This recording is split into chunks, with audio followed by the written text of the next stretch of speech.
I'm going to try to do minimal pausing, chat, okay? Minimal pausing.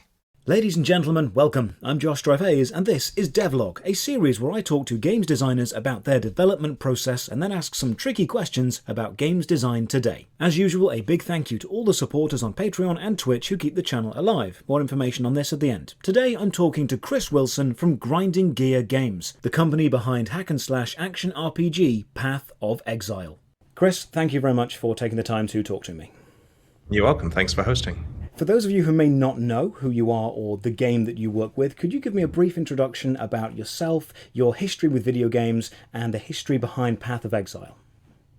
So my name's Chris Wilson. I founded Grinding Gear Games with some friends back in 2006, and my gaming history is basically a whole lot of action RPGs, from Diablo through Diablo 2 through Titan Quest and so on. We were in a situation in 2006 where we wanted the next big action RPG after getting off a big Diablo 2 binge. And there wasn't anything coming out that we knew about, so we decided to make it ourselves. And now, 15 years later, here we are. Diablo 2 very much features as the kind of catalyst and the inspiration and the foundation that Path of Exile seems to have grown from. So could you just explain what Path of Exile is for those who may not have played? So it's an online action RPG, and it pretty much channels what we see as the core.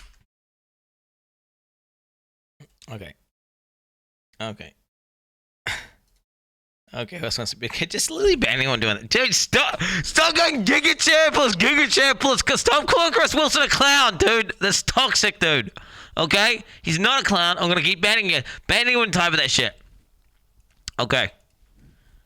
Core kind of traditional classic action RPG feeling. You kill monsters, find awesome items, level up your character, build complex character builds that do ridiculous stuff, and basically just try to make as much progress as you can each season that we run. Seasons are something we're going to tap into later on, so I'm fascinated about how those work. So I know that you've done lots of interviews before, and you've got lots of time to talk to people, and you've probably been asked the same questions many, many times. So I've got a couple of questions that I think are going to really plumb the depths of your design philosophy, the history of Path of Exile, and the lessons that you've learned along the way. That sounds really good. I'd like to start off, and I'm taking a lot of these questions from the talk that you did on game development. You said a while ago that 10,000 players, that was your kind of foundation aim. If you could secure 10,000 hardcore players, you would feel safe as an MMORPG. Now, I think World of Warcraft has warped the mindset of a lot of players because they think anything under 10 million is dead. They think anything under 1 million active players isn't an active game. And like, what do you need? What do you need for a MMO to feel good? Like, you need at least 200,000, 300,000. 200,000, 300,000 people playing it worldwide. Right? For it to feel like not like a dead game. Right? Like, for it to, like an MMO. Yeah, nah, you do. It's like, well, to be honest, no, the server needs to feel populated. But when you log in and your shit feels dead, that's a shit feeling. Because then you're like, well, why the fuck am I going to play this game if no one's playing this game? What's the point of farming loot in a game and doing all this stuff in a game when nobody cares about it? The loot is pointless. It's like, but when everyone cares about it, everything has more value. Because, people care about it. So I guess it's a social worth? I don't know what it is. What is it? When everyone wants like a fucking warglaive and you're the guy with the warglaive, that's badass. Right? Or like, so you need to have an alive server, but which I feel like World of Warcraft, what is that like? That's like at the beginning of expansions basically, like or when the games were really good. It's like what, like fucking Mr. Pandaria, fucking Wrathful Lich King. You know what I'm saying? The general consensus among the player base is 10,000 isn't enough. Do you still believe that 10,000 players is enough? And how many do you think Path of Exile could grow to sustain realistically? Infinity! That's a great question. And when we initially made that prediction, it was kind of a back of the envelope calculation. In fact, I think I did it on an envelope that I have somewhere still, where basically we expected not to grow the studio past about 15 or 20 people. And when you're running something like that, it costs $1,000 a day to keep the servers up. And then if you're making $5,000 from your 10,000 average players, you have plenty of money for yourself and all goes well. You buy Lambos after a few years and life is good. Yeah. That was the calculation we did, based on a small studio and a relatively... Wait, wanted to buy Lambos? They're going to milk his fucking... the people playing the game to get Lambos? small game. Path of Exile's grown since then. I think that we average, including all platforms, maybe 70 or 80k logged in players at any one time, including, the spikes of launch and the depths of the late league where there are fewer people playing. But I do actually believe that for niche games, a small community like 10,000 is totally enough to sustain it. And it really depends a lot on how the game is monetized and also how expensive their server costs are. I completely get what you mean, that large MMO launches start off with 1 million people playing at any one time, and then it drops down to their sustainable baseline of actual, entrenched hardcore users, and people say game is dead, despite the fact there's 30 or 40,000 people playing simultaneously. And that game will be making good money off those 30 or 40,000 people. As long as they're not planning a $50 million expansion at the same time, they're totally happy with that. So it's entirely fine for games to have lower baseline populations if they design around it. And there's a whole bunch of design topics here. Like, we wanted Path of Exile to not feel empty if it was unpopular, and that's why towns are limited to 24 players and you play instances with your friends, because you could honestly have just a few hundred people online, and because you're all jammed into the same areas, you wouldn't really notice the fact that it was quite an empty game. Thankfully, we don't suffer from that problem, but we designed... Okay, bro, has he been to the Australian servers or the fucking... has he been there, bro? I like, it's rare for me to see... When I see someone in town, it's novel to me, bro. I'm like... Oh my god, there's a guy in town, dude. This is crazy. This is fucking nuts. There's one guy in town. Okay, and it's half times it's a sniper, yeah. Like literally just trying to be on the stream. So that if we did, it wouldn't feel like a ghost town.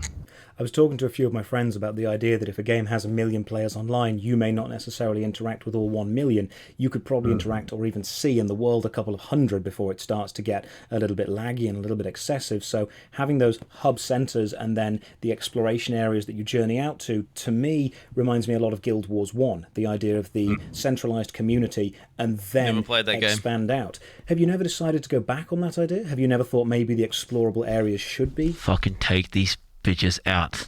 Take them out. Take these fuckers out. Okay, you're literally, you're making me pause the video right now. I never played Guild Wars 1. Was Guild Wars 1 actually POG? It was bad chest. People are saying it's bad chest. Okay, that's good. That's good. Parts of the open world?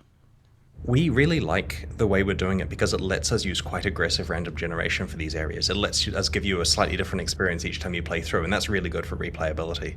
And it's cool that you mentioned Guild Wars 1, probably my second favorite game of all time. We modeled our networking architecture around that game. We wanted it so that the idea of the hub towns and coming out of them to areas with your party was basically exactly the same as the Guild Wars 1 architecture. We thought that was entirely a brilliant idea of theirs. I absolutely love Guild Wars 1. I've been playing it with a couple of friends recently. Now, you mentioned the idea of a million-person MMORPG launch, and we've actually seen that recently with New World.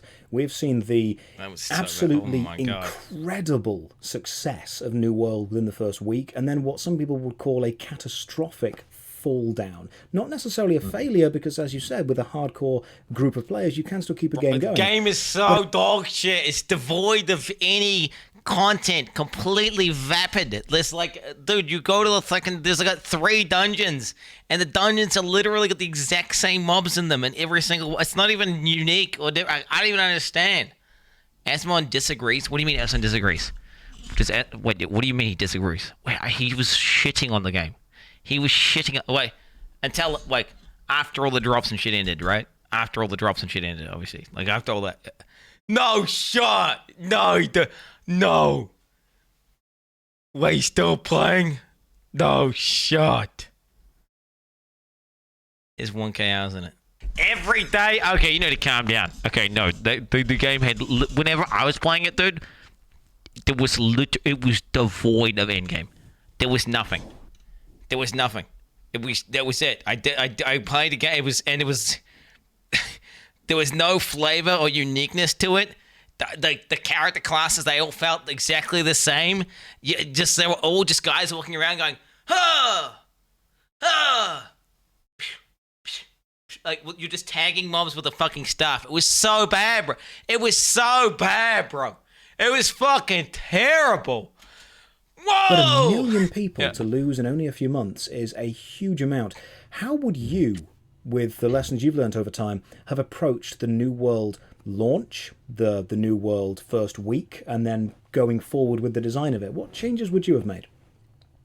So I'm going to focus on just one area here, and I should preface this by saying I haven't actually played New World. All my information comes from a video that you have released, the really good one about it, so I'm basing it on that. But I saw the various things that went wrong, and I was sympathetic, right? Like, I've had bad launches, plenty of bad launches. I know what it's like to have some server fire, and there's nothing you can do about it, and you're trying to get someone to sort it out, and it's very frustrating, and it's frustrating for the players, and you feel terrible that you've got them all there looking forward to play, and something's going wrong.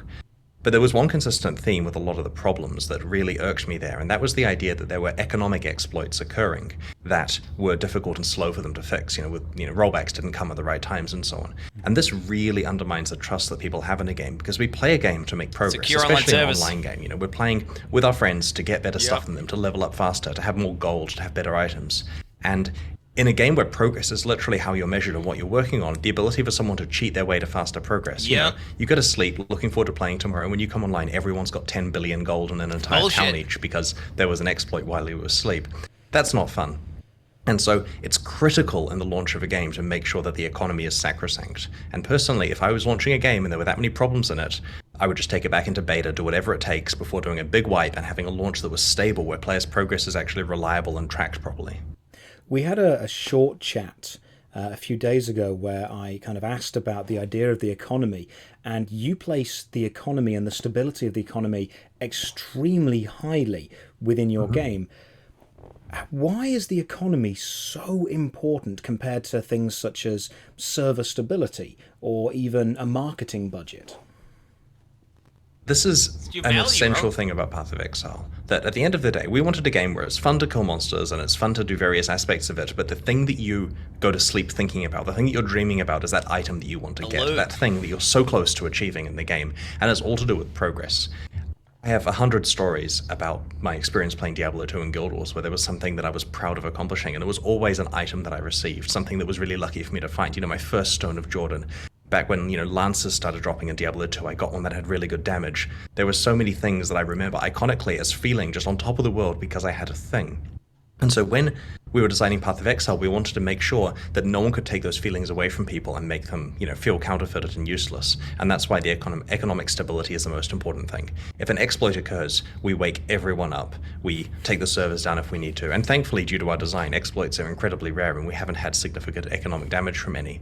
But this is more important, I said a little facetiously, than server stability, because while of course we want good server stability, and I'm not saying Path of Exile suffers from problems there, but I would rather take choppy servers over a choppy economy, because people can deal with choppy servers, there's ways to fix it. You can undo the damage by, buying more servers and so on, but once you lose economic trust, people just leave the game in droves. There's no reason to play if someone else can cheat their way past you. Well, it's like the same with those fucking those crypto. Look at the crypto coins. The second people lose faith in it, the value plummets, and then it's a death spiral. It's the same with a computer game, because in-game currency is exactly the same. So if there's an exploit that devalues it, everyone loses trust in it, and it's the same shit. No one values that shit anymore. And it absolutely ruins it, dude. Absolutely. 100. Wait, what the fuck is happening right now? Are you guys shushing me right now, dude? Are you guys shooting me? I'm gonna literally fucking pause for longer now because you guys are being so toxic right now. This isn't childish, by the way. This is what a full-grown man does. Okay, you're just getting dominated right now. You're getting dominated. You're getting literally giga-chatted. I absolutely. And you guys criticize me. It's funny because what they're describing right now is how important having a secure online server is, and having an economy that matters. And you guys criticize me for not. Okay. Shut up, bitch. Shut up, bitch. Shut up, bitch. Shut up, bitch. Oh my god. Shut up, bitch. Shut up, bitch. Shut up, bitch. Shut up, bitch. That's not turning off, dude. Okay, wait, is it off now? I don't know what's happening. You guys criticize me for for example, in Grim Dawn. Oh my god, why is it still going? The fuck's going on here? You guys criticize me super hard in Grim Dawn for shit, rock. Okay, there we go. For saying I can't. Oh my fucking god. Holy shit, why is it still going? Why is it still going? You guys criticize me super hard and Grim Dawn for saying, like, I don't like it that people can just log in and edit their characters to full, and they can just have full gear and max level their character, and it just felt like my character had less value, which is exactly what they're describing right now, exactly what Chris was describing right now. That exact feeling, and it was hard for me to articulate at the time. Back whenever I played it, I was like, wait, I don't like that. You don't have online, like, because like, what's the point of everything? Like, gear doesn't feel like it has that value. Quin69. Because it's not backed by anything, and it's not like secure and like everyone's working with the same shit. There's just guys who can just straight up cheat and just skip down to the end and just like get infinity of whatever, and it just makes things they feel way less legitimate, right? I think it's a very honest thing to say that it's possible to undo server issues, but it's not possible, it's not as easy to undo economic issues that impact people for the next month, the next year. Everyone doesn't already know. Everyone doesn't already know. Because you're saying everyone already knows this? Whenever I was saying that, they're like, what are you talking about, dude? It's you're playing single player. It doesn't matter. What are you talking about? It shouldn't affect you at all. And I was trying to say this, and people were like, what are you talking? This game's amazing. Like, they're absolutely not the case at all. Everyone didn't know this. Absolutely everyone did not know this. Okay? Stop poisoning the gun. Okay, go watch the video yourself. Oh my god. Just take these toxic candies down. I'm going to keep poisoning the video chat. So if you don't want to watch someone poison the video, go fuck off and watch it yourself. Okay, guys? Year and make them feel behind. Guys, let's talk about player retention, because again, 1 million people into any game is good, and then you want to ideally have a decent amount of retention. I think personally the first hour, maybe even the first 30 minutes of gameplay experience is vital to retention. If the first hour isn't good, they won't play the second. What design issues, what changes, what experiences have you come across while designing anything that you really focus on in the first hour to the first 30 minutes? Holy fuck! Why are you so fucking annoying? Like, we're just trying to watch a fucking video, cunt, and you're just spamming noises, bro, and it just derails my train of thought. So annoying. Why? You're so fucking cancer. You mad?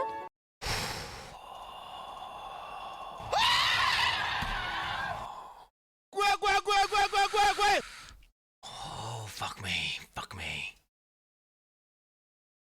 Fuck me. Okay, turn that off. Oh, fucking. Alright. Okay. So what issues, what changes, what experiences have you come across while designing anything that you really focus on in the first hour to the first 30 minutes? What are the essential new player experience trackers that you need to know that you have nailed in the first hour?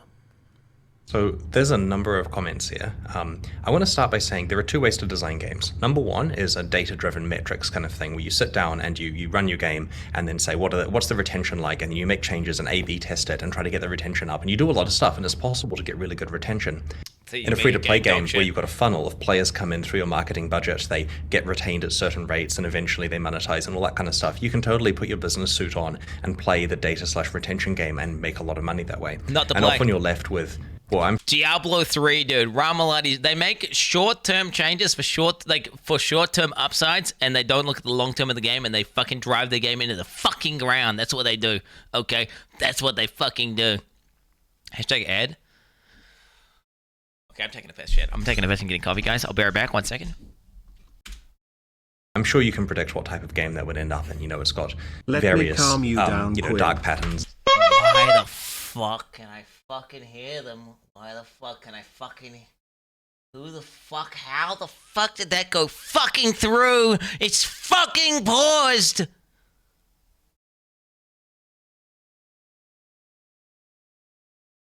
And stuff like that, and refer a friend programs and all sorts of bits and pieces. And we try to do the other school, which is where we try to make a fun game, and if a player is not retained because it's not the right game for them, that's okay. We don't force them to stay. They can learn what it's like. Many people play Path of Exile and say, this is too There's 100 adjectives that describe what Path of Exile is too for many people, but there are reasons why they would say, look, I've tried that out, I'm going to go back to playing League of Legends or something. Yep. And that's entirely fine. If the game isn't for them, we don't want to force it to be. To some extent, I feel like games like Fortnite are trying to force themselves to be for everyone, and that, means they become a cultural phenomenon. To answer your question, though, we took a page from the design of Magic the Gathering, where they have this idea that Mark Rosewater has talked about, where if you have a theme for a set, you want that theme to be apparent at common, meaning when you open a booster pack, the common cards in the pack that everyone is seeing, even if they're unlucky, represent the theme for that. And we want our new player experience to involve all of the bits that a person's going to experience to be at common, as in every player gets to experience a bit of what they're about to experience for their lifelong play of the game. So when we make a new league, for example, we make sure that its mechanics are available right from the start of the game, and the person gets exposure to what it is, and they can quickly make a decision of whether they want to play that content or not. Hopefully they do, because we try to make it fun and engaging, but if a person says, look, this isn't for me, then honestly, my advice to them would be, okay, don't play it then, come back with the next one, and have a look to see if you like that, because you probably will if you didn't like this one.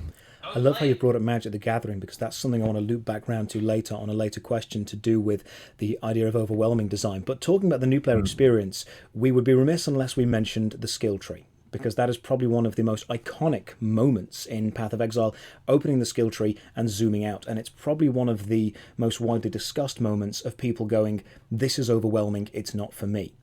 If that has been identified as such an overwhelming moment, what discussions have you had internally about whether you should change it, and if you do, what it would be changed to? That's a great question. So Path of Exile has a complicated skill tree and a degree of lock-in, right? You make decisions, and it's possible but difficult to undo those decisions. And we see this as a very positive thing that kind of exemplifies the type of game it is. You're going to have to make hard decisions, there's a lot of data to consider, and you might make the wrong ones, and that's okay. You learn, you get better at it. It can be very overwhelming for new players where they open it up and say, what do I have to do? Do I need to load Google? Do I have to watch a YouTube video?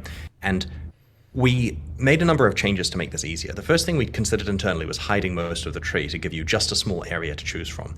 And our problem here was that A, it doesn't filter out players who are never going to handle the complexity of the game, because there is a lot more complicated stuff than the skill tree in there, and we feel that that shock of here's the skill tree. The skill tree is not even hard. Compared to crafting, the skill tree is actually basic. The skill tree is actually basic. Like learning like meta crafting in this game, like that's way more difficult. But then again, if you play on trade league, you don't even need to know how to craft. You can just buy shit for currency, right?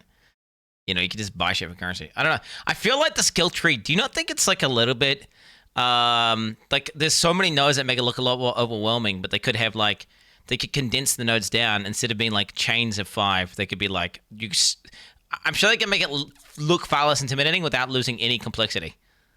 I'm sure they can visually, like, the like all the passive points for like the Sun Life Wheel could be condensed into one thing that you click to get multiple tiers, and it's like then it's adding like all these fucking things. Like, I don't know. There's probably a way of not losing any information, but compressing it, and then that way you would just because it's an illusion, right? Once you understand the tree, it's actually really simple. Right? But why? Because people just quit the game immediately when they see the tree. And that could just, and that might be, that literally, do you know how many times I've heard that story? Oh, I was playing the game and then I saw the passage tree and I quit. So, well, guess what, dude? Guess what? What if they just play the game, then they actually like it, and it's their favorite game ever, but now they miss out on it because they judged the book by its cover, so to speak. Right? They judged the book by its cover. That's why. But obviously, Chris has got a point though. Like, yeah, the tree is not even complicated compared to the other stuff. I think it looks really complicated. But when you realize like half the tree is actually almost the same as the other half, and they're like you understand, like once you start understanding. To be fair, I feel like in terms of simplification, the masteries. Skill tree isn't even that complicated. What are you even talking about? Look at the heat maps on my overall skill trees. They're literally everywhere. I'm a literal fucking PoE fucking build crafting god, brother. Okay, it's so that's fake fucking news right there. Means that if someone really doesn't want a game that involves thinking, they can go back to another one at that stage. It respects their time, if you see what I mean. Wastes a bit less of it. So we tried hiding a lot of the skill tree, and the problem is for the players who do want to engage with it, that's actually a detriment because they want to do a bit of planning. They want to say long-term, where am I going? Yeah.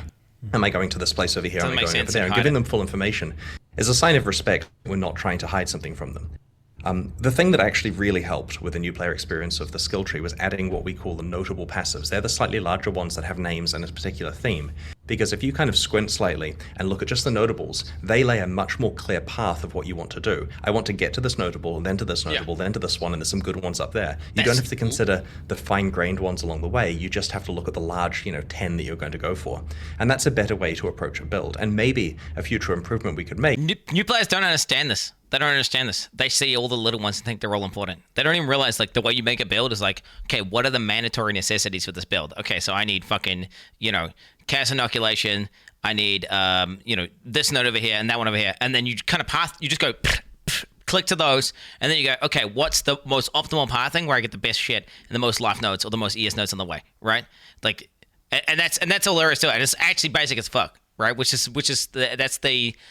That's the book that gets judged incorrectly, right? Is to focus on that a bit more, where we highlight to the players, look, a recommendation could be that you get these notables, and then it's up to them to choose what exact path they're doing to get it, but the path is a bit less relevant at that point. I very much appreciate there's a search function as well, because I can search the word minion, and then everything that is anyway related to minions kind of flashes, and I appreciate that. So talking about the complexity of Path of Exile, and especially how long it's been online for, when I'm playing another MMORPG, if I am referred to as the savior of the world, if I am referred to as the slayer of an enemy that I've never even met, I'm being hailed as a hero despite the fact I'm brand new. And this is often because a new player is treated as if they have many years of narrative setup behind them, as if their character has been involved with this world from the start.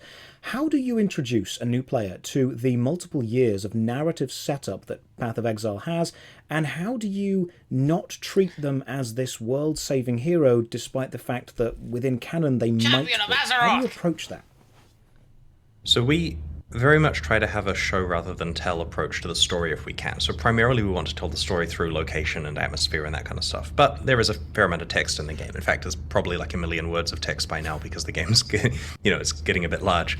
So we have a philosophy basically of trying to keep the story as claustrophobic as possible. And I understand after 35 plus expansions, you're certainly slaying, celestial horrors after you've killed all the gods and so on. So it has had a bit of epicness creep. But the intention is that the player initially has short-term problems they have to deal with, right? In Act 1, it's survival against the undead, finding their way through. In Act 2, you're helping some local bandits stabilize the region. You're working on a revenge strategy to try to deal with Dominus, the High Templar who exiled you. At this stage, you haven't saved the world. Maybe Act 4 is when you start to do things that, involve world saving. And we're careful to make sure all the text in the game is optional, as in the where to go and what to do is, in the quest tracker, so you can just read that. And ideally, stuff is self-explanatory as you play. And I certainly agree that having an intro quest that says, congratulations for saving the world, now here's your next challenge, to some extent kind of disrespects the player because it, glosses over the fact that they haven't actually experienced all of that stuff. Now, it helps that the content that we produce doesn't replace the existing content in the game, as in the person still has to play through the campaign, so a new player gets the full Path of Exile experience before they get to our new expansion content. We don't do a thing where we say, congratulations, the new expansion is out, you are now level 110, and go save the world again, when the person says, I have no idea how to play this game. The amount of stories... What is this gameplay that Josh has got in the background? The person is just constantly 1 HP and fucking dead. And he's got default attack on his fucking left click. It's triggering shit of. Is that his gameplay, bro? Hey, what the fuck? Somebody help him! Somebody help him! And the amount of text and the amount of voiceover as well that's in the game is overwhelming because it is a phenomenally deep game, and a lot of people do like to just rush in and hack and slash monsters, but if they take their time with it, there is an actual established story there with consistent characters and narrative choices that do matter, especially with the slaying the bandits, because there's a choice you have to make between 3 tribes, and depending on what that, you either get permanent passive boost or an extra skill point doing it. So it's not just that the narrative is tacked on in the early game, it is also mechanically impactful, which I do quite like. How do you balance how much the narrative should impact the mechanics that the player experiences? We try to intertwine them where we can, and the bandit fight there is an example because you choose which of the tribes to help, and that gives you a bonus, and it means you're not fighting a certain boss, you actually get to friend up with them and so on. There are other subtleties to it as well. Like if you arrive in a party at one of those locations and you have to choose to say kill Oak or not, if you choose to kill Oak and your friend chooses not to kill Oak, you are now fighting against your friend as well. And technically it becomes a PvP encounter because you guys had a disagreement about whether you're helping the bandit or not, and he'll happily side with one of you to kill the other one. And those little stories from that do create situations where players get unexpected stuff. Wait, what the fuck? Wait, does it just turn on PvP mode? Is that really a thing? I didn't even... Wait, what the fuck? Is that a That's badass. Wait, what the fuck? That's fucking batshit. I didn't even know that was a thing. That's fucking cool. You never got ganked. I didn't know that was a thing. I didn't know that was possible. I never played... Playing with a group is for pussies, dude. Like, what the fuck? I would like to see more tie-in of the story to permanent player progression. It's tricky though because we want to make everything repeatable. You know, when we introduce a new league, for example, that's something the player may play hundreds and hundreds of times, and so it's difficult to get a permanent boost from choices they've made with each one. In addition, due to the nature of online games, you have to always provide a way to undo a choice in case the player hastily rushed into it and then read on the internets that there was a better choice and they are an idiot for thinking themselves. There are those people that will read the guides of what they should do before they go and decide to make any choices. Fucking Let's take a slight sidetrack here and talk about the idea of the company's relationship with the players. I've often believed that goodwill is a currency. If a company do something that the player base perceive as good and positive, the player base will trust them. What? I make the guides, you dumb fucks! Holy shit! You are so fucking deluded! You are so fucking cooked, mate. Oh my fucking god. That trust gets built up and built up and built up, and the company can, if they choose to, cash that trust in for very, very large amounts of profit very quickly at the expense of that trust from the future. For example, I think RuneScape went through this where a lot of people trusted the decisions Jagex were making, then they brought out the Squeal of Fortune and the Treasure Hunter, which was microtransactions in the game. It made a phenomenal amount of money very quickly because they had a lot of banked player trust. But once people saw how egregious this microtransaction was, the trust fell. And it's taken a long time for them to recover it back up. How do you build up that player trust? What is it that you do as a company that you think the players do trust? And I'm not saying that you're going to do anything that would cash that trust out, but what do you then see companies doing that you think is an unacceptable cash out of that trust? I see what you mean. Yeah, it's very interesting. Those terms like brand deposit and brand withdrawal, we heard at a talk at a conference back in like 2008 or 9, and that was a very, poignant thing that stuck with us from there, where, the idea is treat people well and later you can treat them badly. Sounds like a really cynical way to run businesses, but we've always had a philosophy of doing this by the... It's like, dude, that's like real life relationship dynamics. Like, treat them well enough to get them like locked in, and then once they're locked in and you married, fucking treat them like shit. Abuse the fuck out of them. Okay, that's often happens. I mean, look at me in the cuck shit, guys. Look at me in the cuck shit. The players, because we're up against large companies that have far more resources than us, and the defining characteristic of those large companies often is they inexplicably do stuff that isn't in the best interest of players. And some of those are our major competitors.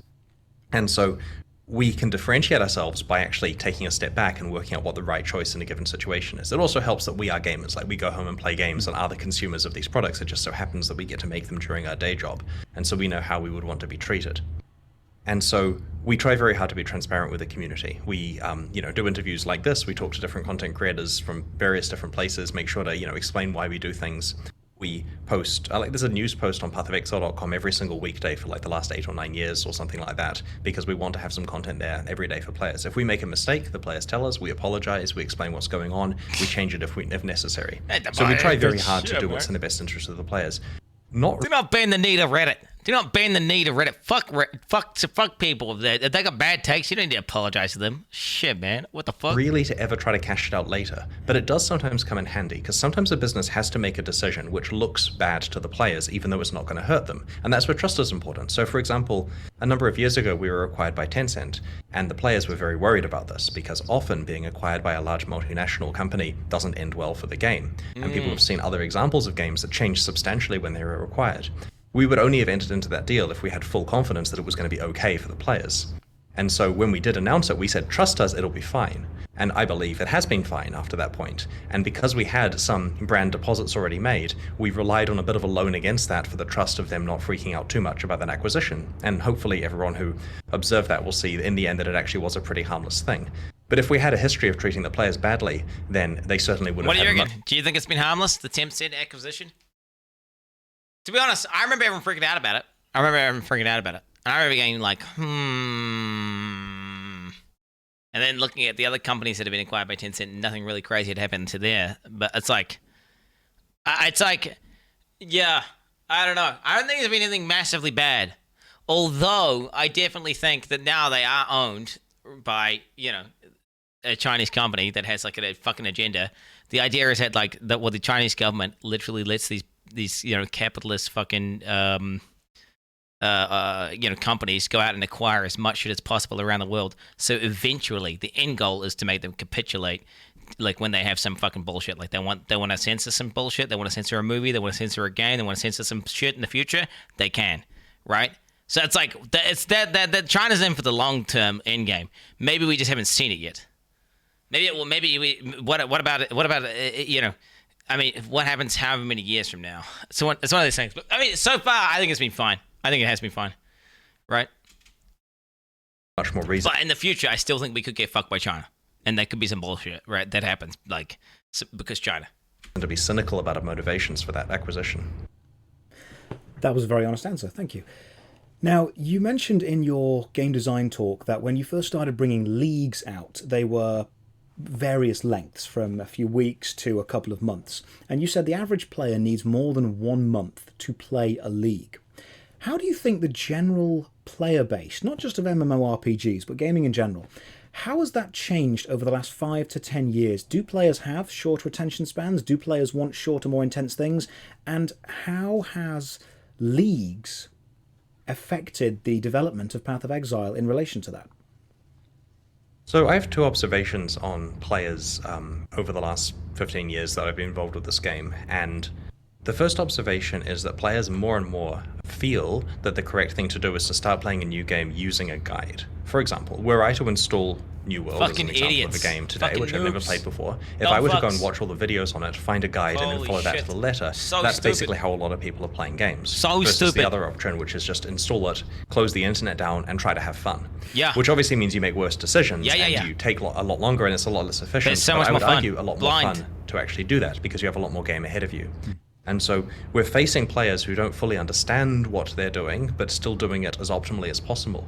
And this has consequences. Like, for example, if someone says, this is the most powerful build, I'm going to play that, and they don't realize it's too difficult to get the items for that. The correct plan is to play an easier, simpler one, use it to build up wealth, and then play the end game build based on the stuff you found using your league starter. That detail is often lost on the new player who just sees the most powerful build and said, I'm going to play that sounds amazing.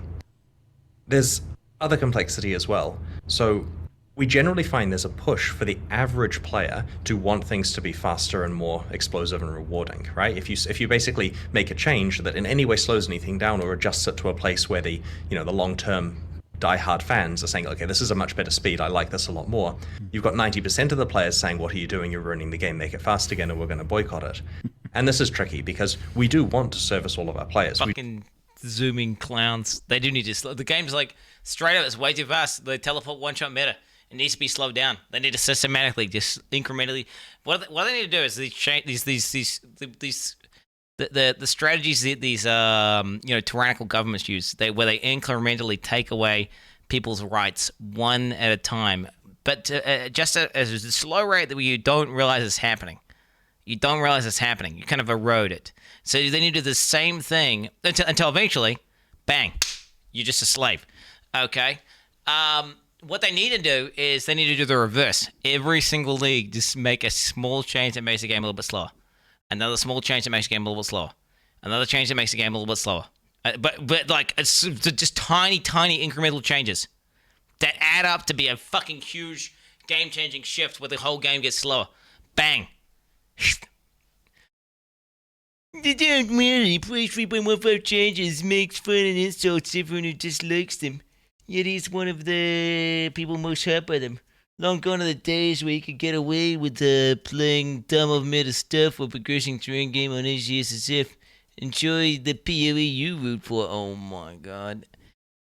I just want engaging moment-to-moment combat back, okay? Well, I don't even want it all the time. I always want it to be like, chat, I've said this many times. I want the game to be like, maybe 30% 30% meaningful combat, 40% meaningful combat, and the other 60% can be like teleport one shot bullshit, whatever, dude. Right now it's 95% teleport one shot, 5% gameplay. Okay, it just needs to be a little bit more engaging. You know what I'm saying? We do want it so that the 90%, which is a large number, who want, fast and crazy with lots of reward showering everywhere, they have the game they're enjoying, but we also don't want to go too far away from what actually makes the core of the game fun. And it's amazing how elastic this is, because I believe firmly at the moment the Path of Exile's combat and itemization are very far off where would be optimal. Like, I think Path of Exile is a great game and it's running really well, but it's a sign of the fact that those systems are so robust that it's still fun, despite the fact that it's quite far off the mark that we intended, due to the accumulation of 37 expansions worth of content. He knows you need to. Now, we have the ability to carefully address this in various ways, but we are cognizant of the fact that rapidly changing something that players are currently enjoying probably is a bad move overall for the game. And so that's an interesting point of contention with the community there. To get back to your question about leagues, our league model basically is that every 13 weeks we release... Shut up!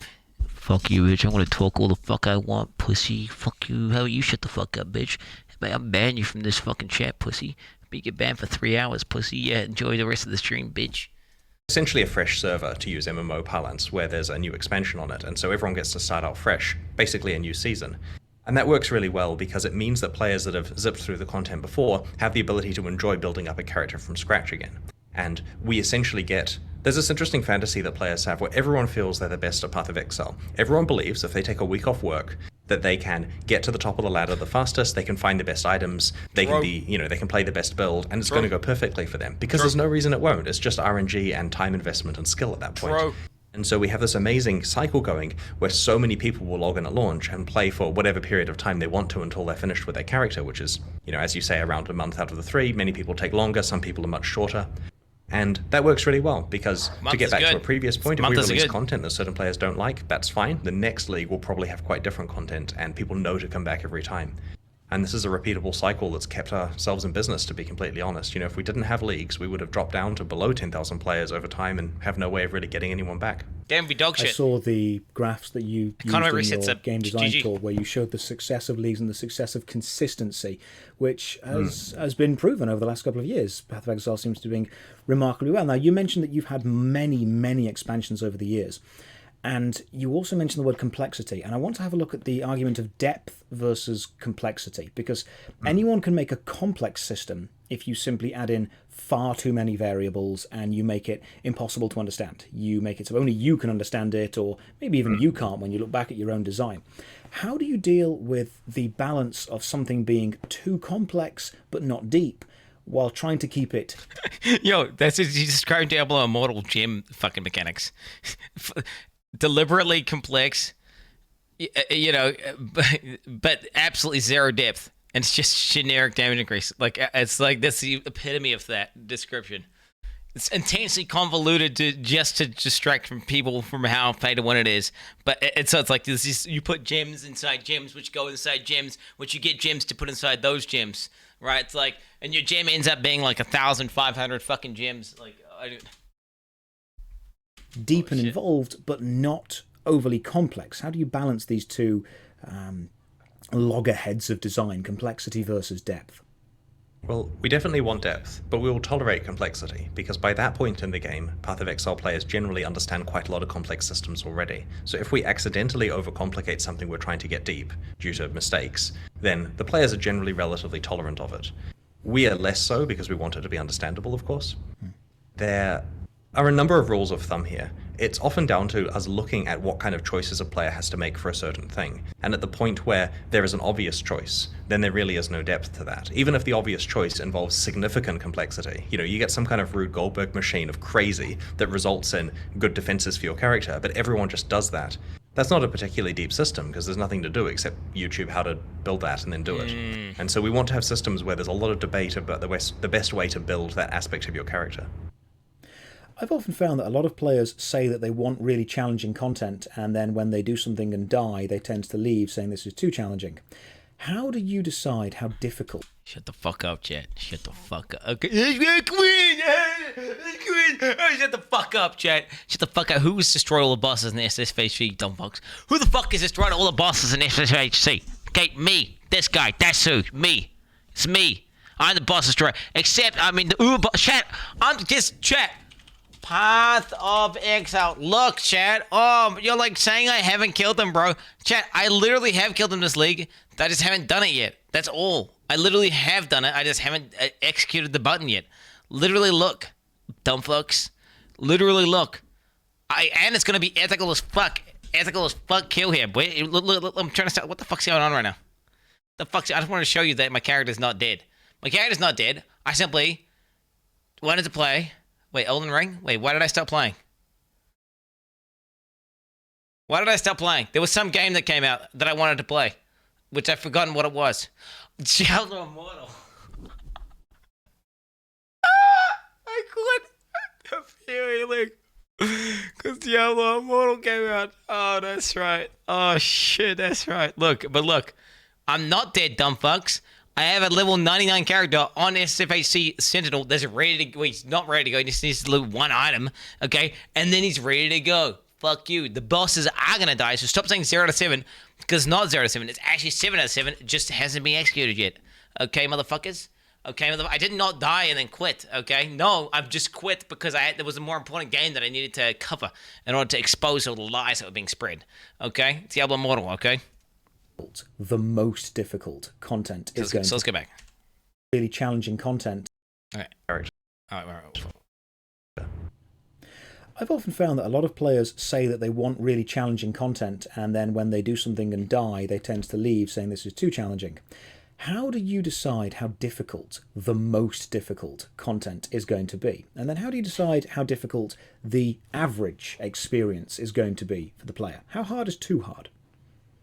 So we've learnt that it's best to gate difficult content behind some kind of economic cost. We found in the past our initial endgame before we did maps had a series of areas you can play through, and all the streamers were playing in the top area out of the 20, you know, the hardest content. So people would watch the stream and say, that looks fun. And they'd go there, and then they'd die because it was impossible and be very angry. That's you, chat. That's you, there's that's various you, chat. Fucking problems clowns. with that. So the map system, the entire goal of us itemizing it was for us to say, what if there was an implicit cost economically in terms of entering an area? Because then if you want to go and play the hardest map, you can totally save your pennies and go and spend a bunch of exalts and get it, and then die immediately, and you'll look foolish, you know? It's like buying a sports car and running it into a wall, right? It's a bit of a waste of money, and you kind of knew it was coming, get the red match, and it makes sense.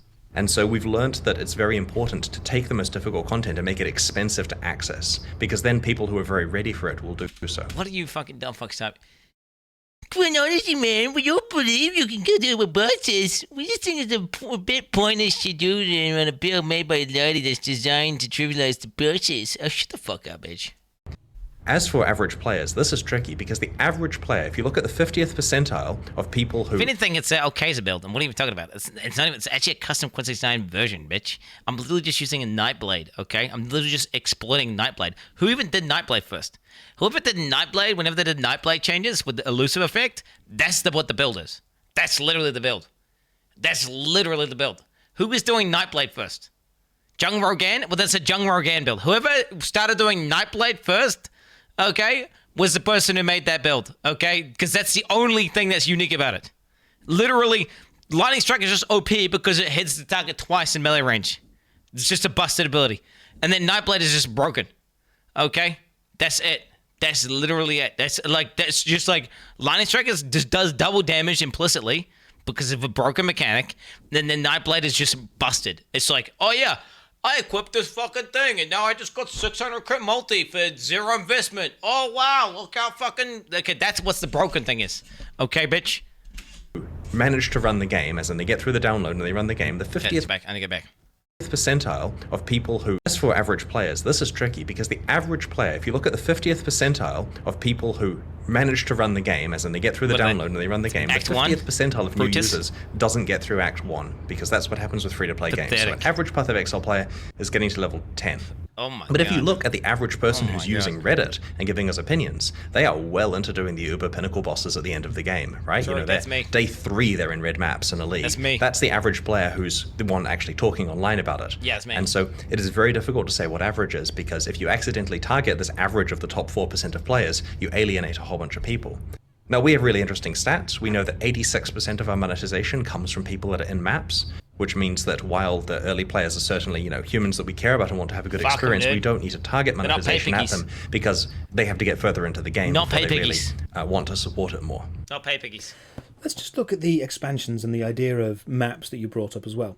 I've often found it quite ironic that when an MMORPG or an online game brings out an expansion, they actually end up shrinking the size of their game world in relation to what's relevant for a player to do. So if a game has 10 different land masses and an expansion brings out an 11th, but all the best items, all the best armor, all the best That's spells, all cringe. the best dungeons, It's all the dog new shit quests design. that give a massive amount of experience, all Terrible the new design. skills of mount riding is on that 11th island.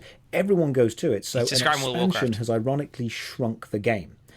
How do you balance expanding and bringing out new content without making old content irrelevant? That is a fascinating concept, honestly. Like, I know exactly what you mean. I haven't played a lot of World of Warcraft since Burning Crusade, but the feeling of How you knew the base that was the game. Yeah. The base game Don't having leave. all of its mature dungeons and stuff, and then you introduce an expansion on day one, it's a very small set of things because they have a plan to roll out more, means, as you say, the surface area has shrunk so much, and it's only new and exciting that's keeping it going. So we implicitly get to avoid a lot of this with Path of Exile, because at any one time there are two things for a player to do. They should have just invented Mythic Plus Dungeons in Burning Crusade. Be real. There's the current new fancy league stuff, and there's the rest of the It's the game. better version. And when a league ends, we put it back into the rest of the game in an appropriate way. And we try to make sure that the rest of the game has equal weighting to all the different content. Like you could absolutely play Delve if you want to, or you could go and do a bunch of blighted maps, or you could, potentially play PvP. There are a lot of different things you can do that ideally are equally rewarding depending on your taste. And the current league that's new, the current expansion is always there as the main thing you can do, but it's not invalidating the old content because that's still... I think people has a problem with this though. I think they got too much. I think it's too much. I think there's genuine bloat. I don't want to. I'm trying to straight up. I'm gonna say it, bro. This straight up bloat. They need to let go. They need to let go. They have been, but they need to let go of more. They need to let go of more, or they need to say like at any one time there's a maximum of I don't know, 20 mechanics in the game, and every time a new one comes out, they rotate one out, and they have a different rotation each league, right? Like they could even what I'm saying, the whole like blocking thing is a step in the right direction, although it's fucked because it's not balanced.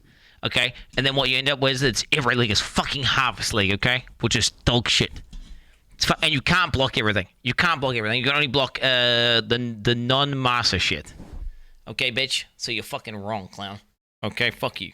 No, there's genuine bloat in PoE, and I do think I think they could either straight up remove more shit or rotate shit, and on top of that, delete harvest. Just that. Okay, I'm just putting that in there. While we're on the topic of harvest, just delete harvest. An important part of the game in terms of what it yields in terms of rewards. Like, we don't allow old expansions to rot in the game because if necessary we take them out. And an example here, and this is a minor teaser for our next expansion that we're releasing, Oh, is shit. we're looking at 3 old leagues in the game, like 3 pieces of content that were previously released, including one that was released relatively recently, and giving them a coat of Ultimatum. paint, revamping them, making sure that their rewards and stuff are appropriate, making sure that the art is good, basically just doing maintenance on various leagues. Legion? Because when we look at the What are they? roster of what we got, we want to make sure it's all equally good and there's nothing sitting there that's too old and bad.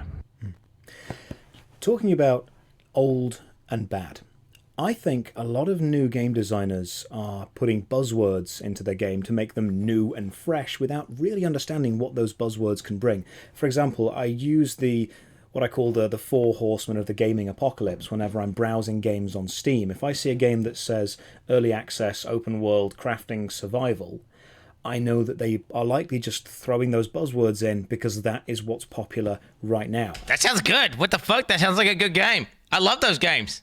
Wait, they're my favorite games. Although, it depends. Early access is because it's mandatory. I like those games. It sucks though because V Rising was kind of... Bro, I wonder how much I would have enjoyed V Rising if I had had the more resources, and way less time for shit to craft.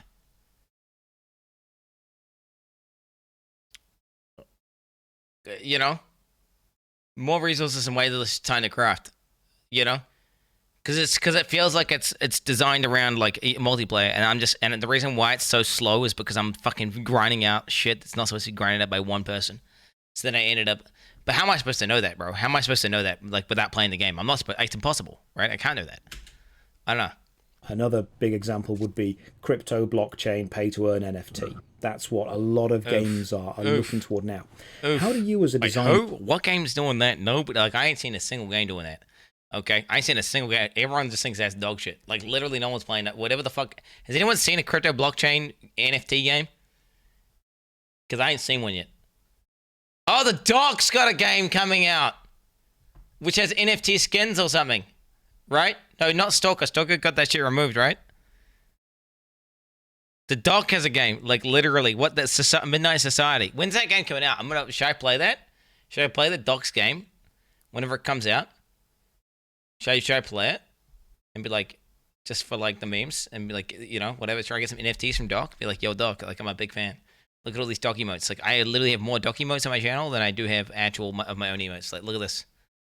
Like please, I'm a massive fan. Can I get some Doc NFTs?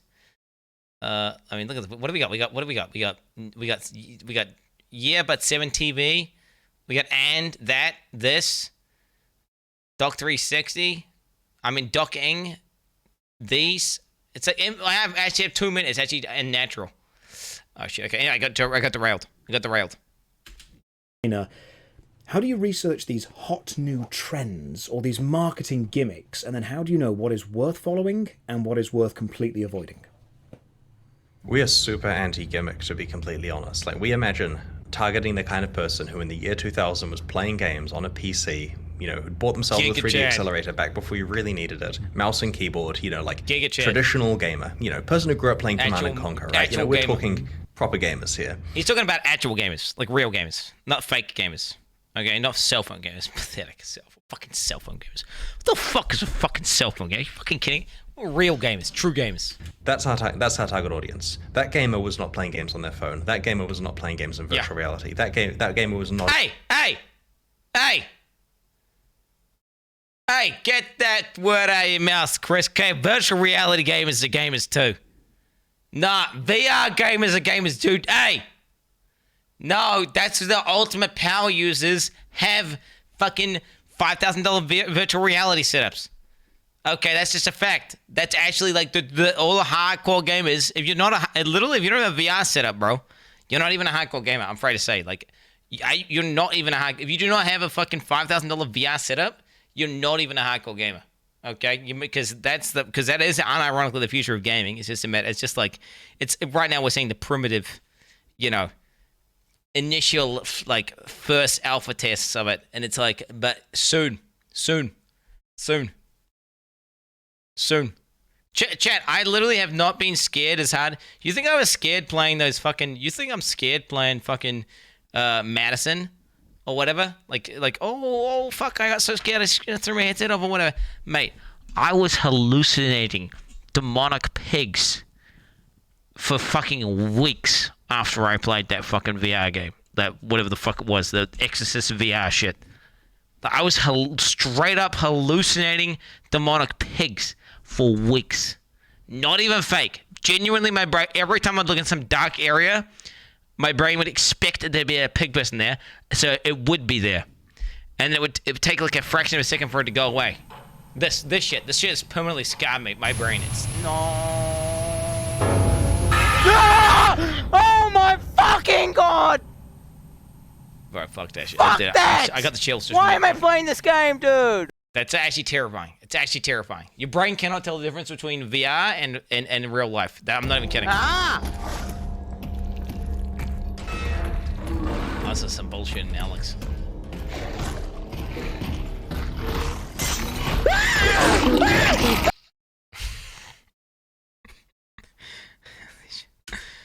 Not earning cryptocurrency while they played. And we want to stay to our roots. And yes, over time we've added console controller support. We've released on consoles. We have a mobile version of the game coming along quite well. Yikes. We jokingly experimented with playing in VR for like an hour and said, nope, that's not happening. We've touched on little bits and pieces, but at no point have we, like, you know, swayed the VR PoE, bro. Teleport one shot. Teleport one shot. I mean, you could do that gameplay, bro. That could be. I mean, that'd be kind of PoE VR, bro. What the fuck? Like a cleave? A fucking cleave? Cleave. Cleave. Cleave. Fucking what the fuck? Oh my, that'd be fucking correct. Flicker Strike VR.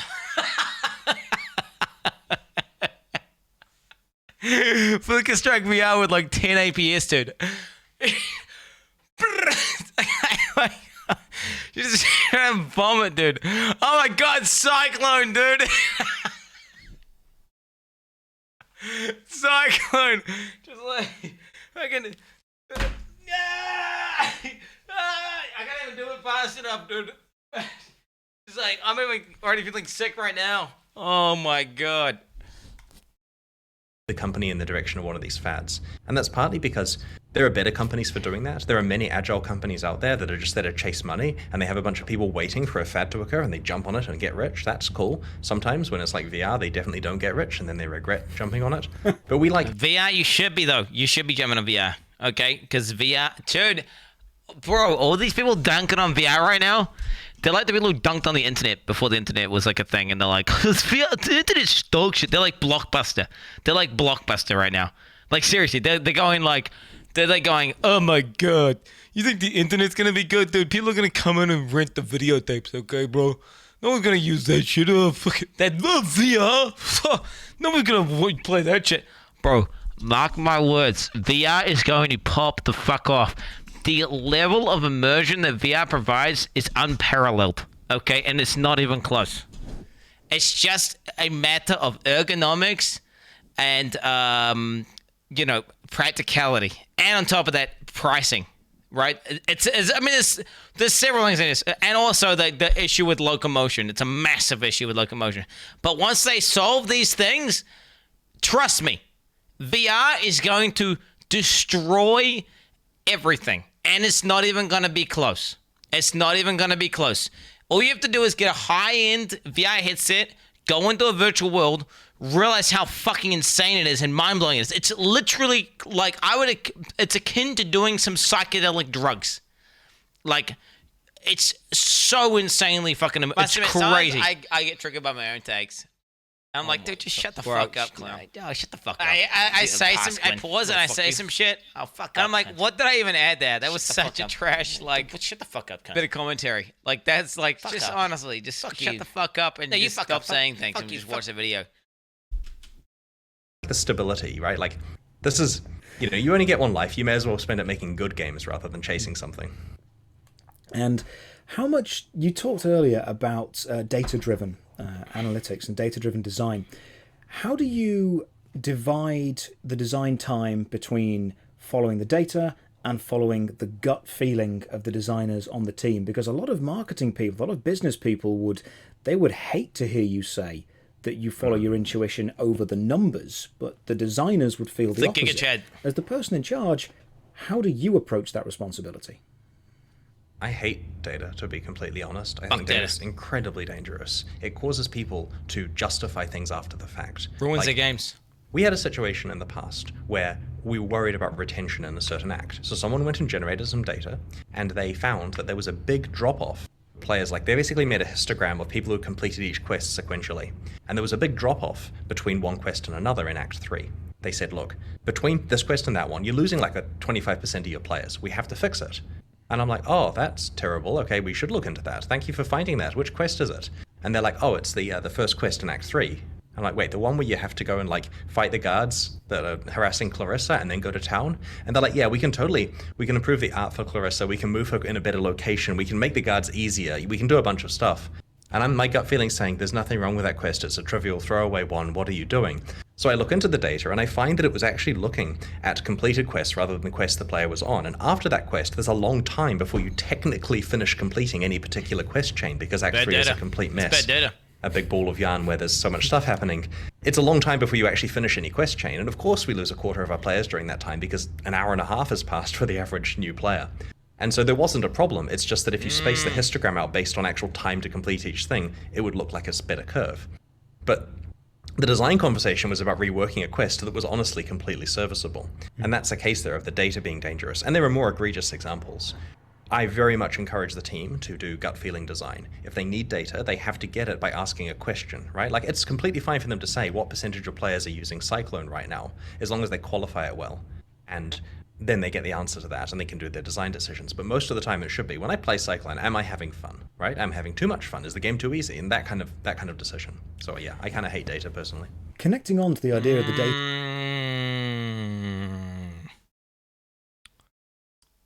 I agree. Data can, if you're a data Andy, you can totally ruin your fucking game. I agree, because you min-max around these stupid things, and then you make these small changes for like small-term gains, and then the net result as the game is you just keep like making it easier and more dumb and faster, and they keep doing that to like, and in Diablo 3 to the point where it became, I don't even whatever the fucking dog shit is right now.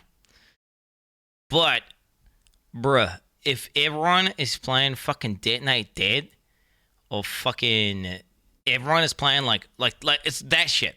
Like when everyone's playing like one fucking ability, that's dog shit, bro. That's terrible. Like, how can you not nerf that shit? How can you not nerf that shit? Like, straight up, it should be like there should be a balancing pass. Like, they need a nerf. The one I'm saying is they need to nerf that shit every time. Like every time, just get the top shit, just straight up, because when everything's closer together, but still different and unique and has different advantages and disadvantages, that's the best. But when everything's like, when there's egregious abilities that are just trivializing the entire game compared to other abilities, it feels bad to play anything else, which is just, not the play. Not the play. Not the play. Like, not the play. Like, and that's, you can totally use data for that. You can totally use data. Like, you can just be like, data, all right, look, like, fucking this shit is clearly busted. And the idea of chasing these trends. Gaming goes through cycles as well. I'm glad that you mentioned Command & Conquer, because I'm a big fan of real-time strategy games, but I feel the real-time strategy bubble has somewhat popped from the years back where we had Red Alert and Supreme Commander, and even Halo brought out a real-time strategy game for a while. How do you deal with the flavour of the month gaming design? Because a big one recently is Battle Royale. Absolutely every game was bringing out a Battle Royale version, and I think you did an April Fool's style Battle Royale. But you've got a story about that, haven't you? They wanted to do it. They said they missed it, but then you tried and they didn't. Just tell me about that.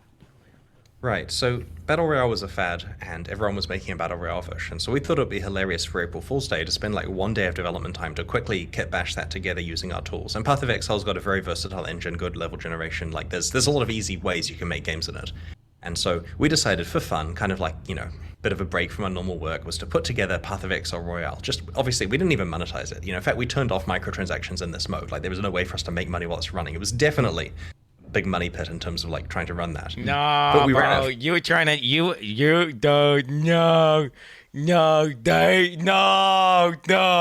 no. Action versus words here, boys. No shot. They knew, okay, that people had a potential. It could have been a volatile as fuck, and people could be like, "What the fuck? You sold us out for a fucking PR game?" So they deliberately turned that shit off to farm good karma to try and make it look like it's a good thing. But actually, what they were doing is they were experimenting to see if it would work, and if it did work, they were gonna absolutely fucking put that shit in. It's just a prank, bro. Nah, no shot. That's straight up, bro. They wanted to, they're like, let's just try it. It's April Fool's. Oh, okay, one day till on my ass, dude. No fucking shot, bro. No fucking shot. I'm not a schizo. April Fool's Day. And the first thing we noticed is most people thought it was fake. Like a funny trailer, haha, good joke. But they didn't actually realize they could log in and play it. But they eventually did, and we ran it over a weekend, and we noticed that people, they said they had a good time, and player numbers plummeted over the weekend. They played a few times, and then they would stop joining. And so that's fair enough. We spent a day on it. We weren't expecting this to revolutionize the game. Like, it wasn't, if you can make a good Battle Royale game in a day, everyone would be doing it, which I guess they were trying to. And so that was mostly just trying to find a way to entertain the community and do a cool thing, because from time to time we want to surprise people. So a few years later, there was this running undercurrent of people saying, "We love Royale, bring it back, bring it back." And we looked at the data of users saying that and said, we should bring this back. And so we spent a lot longer, like 5 or 6 days per team member, polishing it up and bringing Royale back, which we then ran. And once again, player numbers were good to start with and gradually fell off a cliff because our players want to play action RPGs. They did not sign up to play Battle Royale. They spammed away to it. It should have been one day a month, bro, or one weekend. Like, they spammed away too hard. I said they're going to spam way too hard and it's going to go to shit. Because what happens is, when people stop queuing, then there's no one queuing, and because no one's queuing, people stop trying to queue. So then it completely dies. It completely dies. It's a self-killing. It's a self-kill. Do you understand? So if you run it too long, there's gonna be a downtime period. People aren't queuing, and if people aren't queuing, people stop trying to queue, and people stop trying to queue. Nobody ever queues, and then it becomes dead.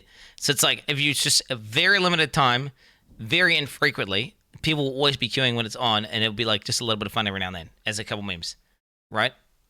You know, that's a reality, and that's a bit of variety. I think that could be good. Minimal pausing, it is minimal pausing, bitch. And so this is an example of us actually trying to do a fad, not super seriously, and seeing that it's definitely a complete waste of time. And to some extent, this has given us lessons elsewhere. It's meant that we're very cautious before doing leagues like Blight, which is the Tower Defense League, where from time to time you have a tower defense encounter.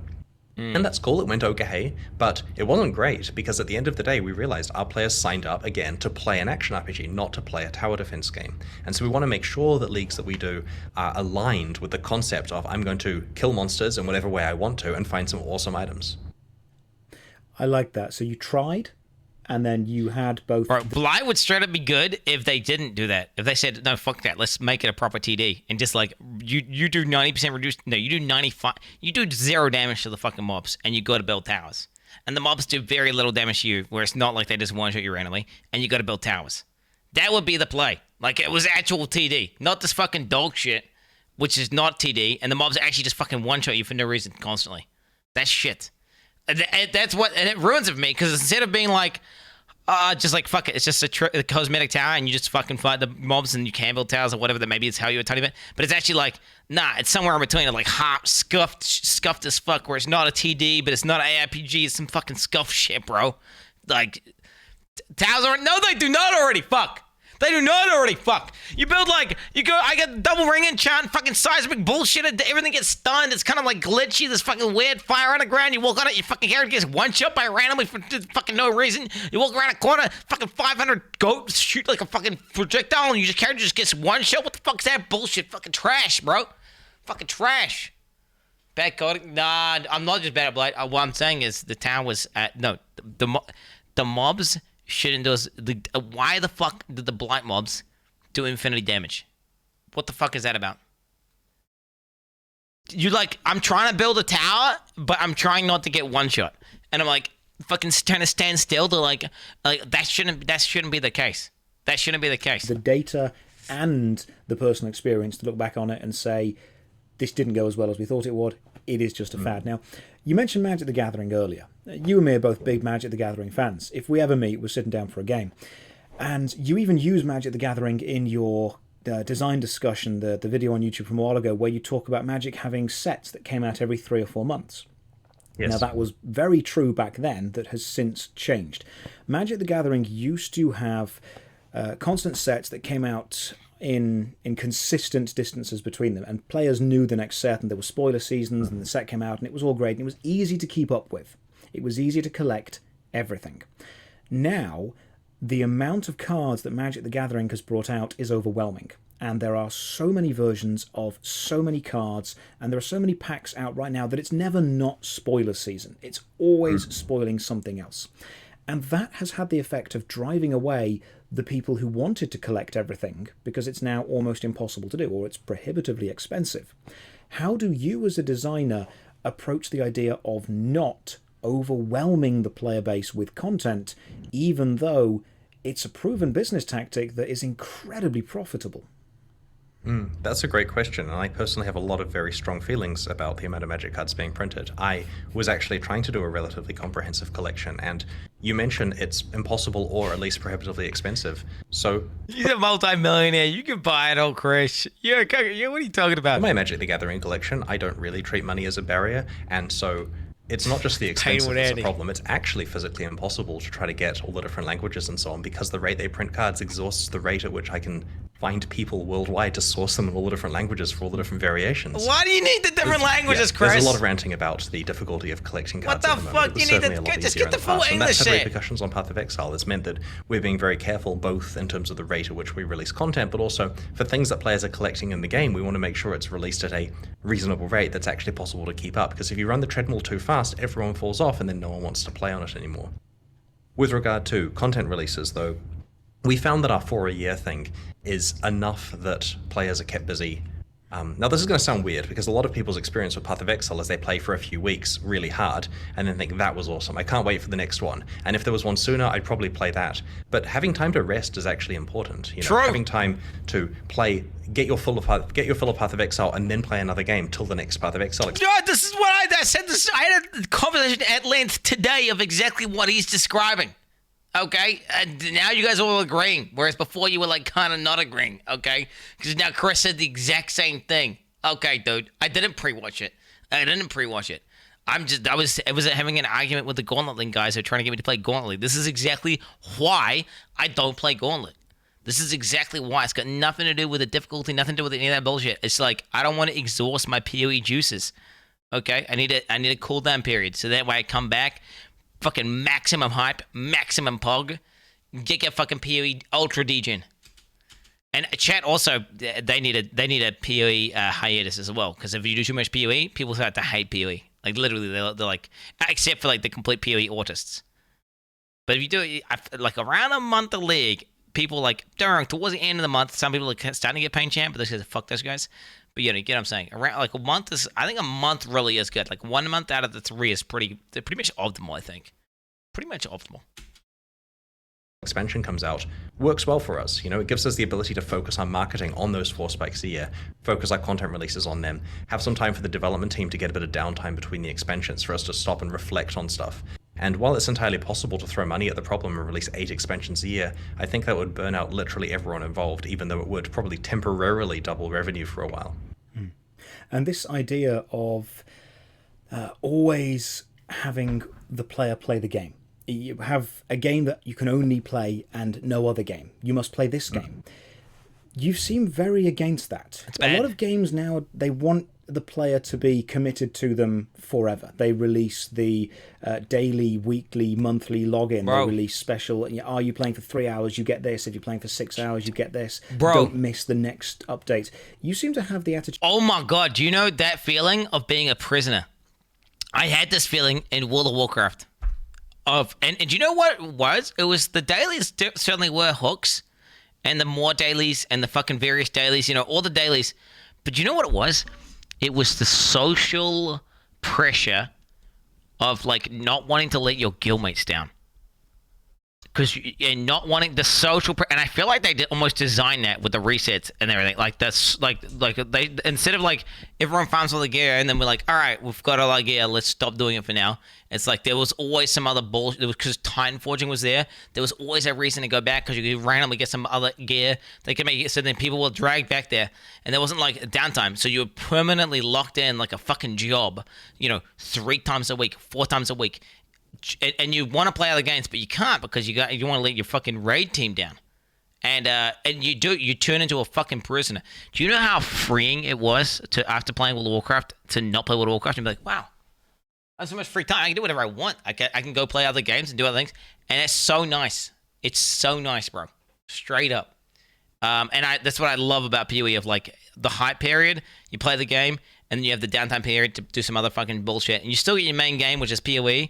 But then you can like do other shit in between, and you don't feel like you're missing out, and you don't feel like a prisoner, which is great. Attitude of players should play multiple games, and that likely comes from you being a gamer yourself. Why have you not decided to follow this traditional marketing path of having players only play Path of Exile and nothing else? Because they do like 90% of their monetization in the first week of a league launch, like. But okay, really though. Okay, let's continue. Yeah, that's probably that's probably like straight up. That's dude. Part of it is acknowledging that they're going to go and play other games at the point that they're done and embracing that. If that's the nature of what's going to happen, we may as well support that.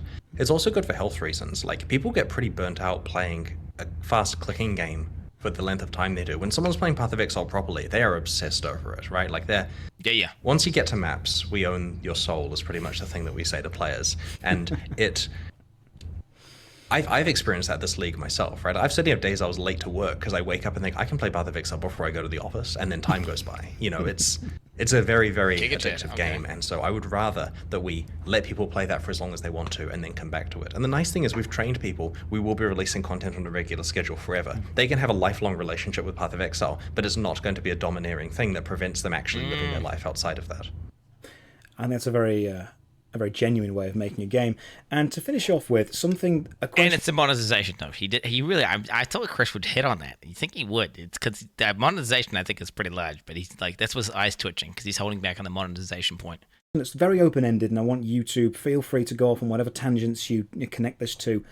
What's the single biggest problem faced by new game designers today, from an indie guy sat in his room making his very first game up to a massive multi-billion company? What is the biggest problem faced by game designers? NFTs. I think that it's the fads thing basically, right? You look at the gaming landscape, who's making money, where the venture capital is, where the investment is, where the excitement is, and it is easy to make the wrong choice. The correct choice for both the indie and for the big company is to make what they're good at. There is a game they have knowledge about. There's a genre that they have a special connection with, that they understand the secret sauce of, that they can judge whether their game is good. They should make that game or something like it, have an innovation on it, but that's the kind of thing. They shouldn't just say, the money is in play to earn, therefore I'm making a Pokemon-style game that involves, basically comes out with Axie influence, because they may not have even enjoyed it. Why do they keep referencing this? I haven't seen this anywhere. What game is this? What game do they keep referencing with this play to earn shit? What game are they? What are they talking about? Axie Infinity. The fuck is Axie Infinity? Axie Infinity 4 out of 5 game on Facebook? The fuck is this? Can you say with it? Create a rodent wallet. Get Axies. Account creation. Download and play. What the fuck? A marketplace?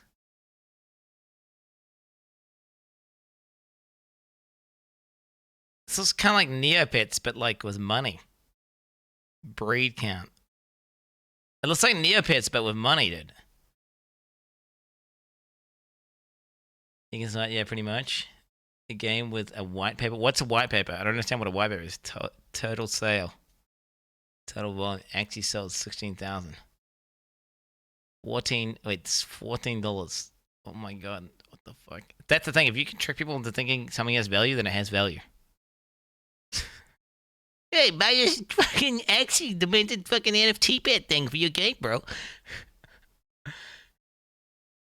Something about collectibles that could be worth money kind of is fun. It's like collecting cards, right? But then at least you have some physical, tangible thing. But then it still is just an NFT, but in card form, isn't it? It is just an NFT in card form. Like collecting, trading cards literally are just, a physical version. They print a finite amount of it. There's artificial scarcity. They become worth money. People try and collect them. That's literally what it is. But then it's a more succinct version of that. I don't know. I could see why. I could see how. There are aspects of that I can see. Like there's special, unique, finite things, and you want to get one for something that you think is cool, and then you get it, and it's like, I got that thing, right? Yeah. I mean, yeah. I don't know, dude. They can print more cardboard. Of course they can print more. They could just print heaps of the cards, and then everyone could have a card, but then it'd be worthless. The whole point is that they point at a finite amount, which is not enough. The more people, more you'll want them than exist, right? So then the value goes up, right? That's the whole thing. That's literally trading cards that they are just like a physical NFT, right? That's why they have authentic, they get those card verifier authenticator guys who verify something's legit or not, and the rating on it and all that shit. You print it yourself? Okay. That. I mean, if they did enjoy it, go for it. They'll probably make a good one. It will actually have gameplay that people care about. But everything else is a hollow shell. And it's amazing to see all these small projects chasing a fad like that, as well as huge companies chasing a fad like that, because in both cases, people just think it's the thing to do. And at the end of the day, I feel that the best games come from someone who's actually got passion for making that particular type of game based on their own gaming experiences. And that's why, I mentioned RDSs earlier and how there aren't any good ones. And they desperately want there to be a good RTS, but GGG will never make an RTS because we do not have the core competency, right? I enjoyed it shallowly when I was younger. I have nostalgia, but I was never good enough. No one here has played RTSs competitively. We couldn't make one that actually did the genre justice, whereas we all intimately understand action RPGs, and so we'll make good ones of those for sure. When people come to me and ask what they should start a YouTube channel about, I give exactly the same answer. A hobby that you're passionate about, something that you have a burning desire to share with the rest of the world. People say, should I make a channel about X or Y or Z? And I say, make a channel about something that you care so much about that you absolutely have to tell everyone else how much you care about it with your knowledge and your passion. And it seems to me that your knowledge and your passion was deliver a better Diablo 2. And I think that's been achieved. And I think your player base and the vast majority of the internet would say that it has absolutely, definitely been achieved. Thank you very much for taking the time to chat to me. Is there anything that a brand new Path of Exile player needs to know if they watch this video and think, I'm going to go and download it? What are your words of wisdom for them when they start playing? It's not as bad as it looks. So don't be intimidated. It comes across as complex. We joke about how crazy it is, but at the end of the day, if you just install the game and collect and kill some monsters, it's very straightforward to play. There's complexity later on, but you will understand it by the time you get to it. I am Chris Wilson. Don't be afraid to ask for help from other players. We've got a really good, friendly community who want to help you with a bit of trolling, but they're there to help. I can absolutely back that up. Thank you very much for your time, and maybe I'll see you online sometime, and maybe we'll get to play Magic the Gathering. Go check out the friendly community on Reddit, guys. Just go check out the friendly Reddit guy. Friendly PoE Reddit guys. A great time. Who knows? Take care. Thank you. Another big thank you to Chris Wilson for taking the time to talk to me. That's a good video, if you guys. want me to reach out to the developers of your favourite game, then leave a suggestion in the comments below. Check the video description for links to the Patreon, Twitch, Twitter and Discord. And, as always, have a great day. There you go, dude, Josh. Okay, here we go, guys. If you guys want to subscribe to Josh Strife, Josh Strife Hayes, there's a video here. Subscribe, all that shit. Like this video, etc. It's very puggies. Ladies and gentlemen, welcome. Yeah, look at this. Let's do it. Well, it's a good video. 56,000 views in like a day. It's a good video. Because he is God Game.